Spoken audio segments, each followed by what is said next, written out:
नाज़रीन, गढ़ी Yasin press club में मेरा टीवी जे 6 दिसंबर ते ऐलानियल सकाफ़ती दिहाड़े जे हवाले सां मच कचेरी मुनक़द कई हुई, जंहिंमें तालुक़े जे सियासी समाजी शख़्सियतनि जे वॾे अंग शिरकत कई। ॾिसूं था कादिर दाद महर जी ही रिपोर्ट। गढ़ी यासीन प्रेस क्लब में सिंध जी ज़मीन ऐं सिंध जा बेट सिंध जी मिल्कियत आहिनि। हर साल जीअं हिन साल बि सकाफ़त खे भेटा पेश करण लाइ मेरा टीवी पारां सभ खां पहिरियां सकाफ़ती ॾियारो मल्हाइण लाइ गढ़ी यासीन प्रेस क्लब में हिकु शानदार प्रोग्राम मुनक़द कयो वियो आहे।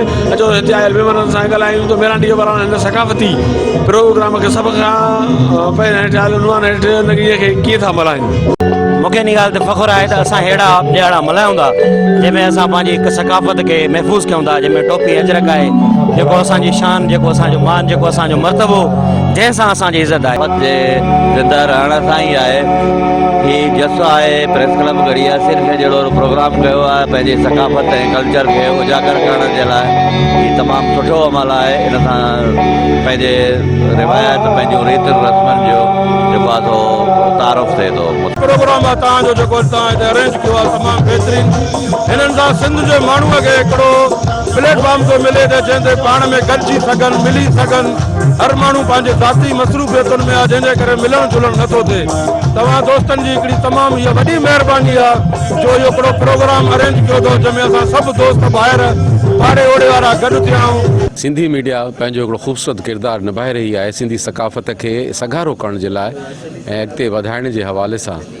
सिंधी सकाफ़त जे हवाले सां समूरी सिंध खे गढ़ी यासीन समाजी इत्तेहाद तरफ़ां लख लख मुबारकूं हुजनि। इहा गुज़ारिश आहे त सिंध सकाफ़त अज़ीम सकाफ़त आहे, असांजो शानदार माज़ी आहे ऐं असांजे सिंधी सकाफ़त जा ॾाढा सुहिणा रंग आहिनि ऐं असांजी दुआ आहे त शल इहे रंग कॾहिं बि मेरा न थियनि। असांजी सिंध सदाईं जेका आहे त सोभारी रही आहे ऐं रहंदी। कॾहिं सिंध तुंहिंजी न मेरी थिए, कॾहिं मोड़ तुंहिंजा न मुरझाइजनि।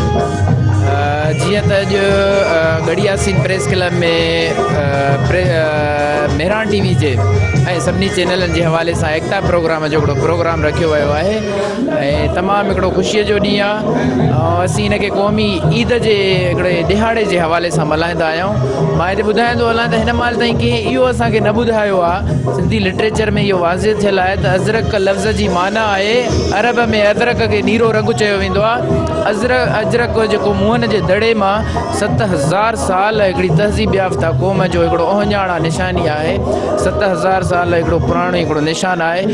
जीअं त असां माशाअल्लाह प्रेस क्लब में सकाफ़ती ॾींहुं वॾे जोश ख़रोश सां मल्हाए रहिया आहियूं। तमामु असां ख़ुशि आहियूं छो त सिंधी असांजी सकाफ़त आहे। हमेशह असांखे पंहिंजे सकाफ़त खे उजागर करणु खपे। जीअं असांजे सिंध ते धाड़ा हणी रहिया आहिनि। जीअं त सॼी सिंध जीअं 6 दिसंबर जे हवाले सां गढ़ी यासीन प्रेस क्लब में हीउ तमामु बहितरीनु हिकु प्रोग्राम अरेंज कयो वियो आहे ऐं मां गढ़ी यासीन समाजी इत्तेहाद जे तरफ़ां सॼी सिंध वासियुनि खे इन ॾींहं जी मुबारकबाद पेश कयां थो। कैमरामैन एडी अपड़ो सां गॾु कादिर दाद वारो मेरा टीवी न्यूज़ गढ़ी।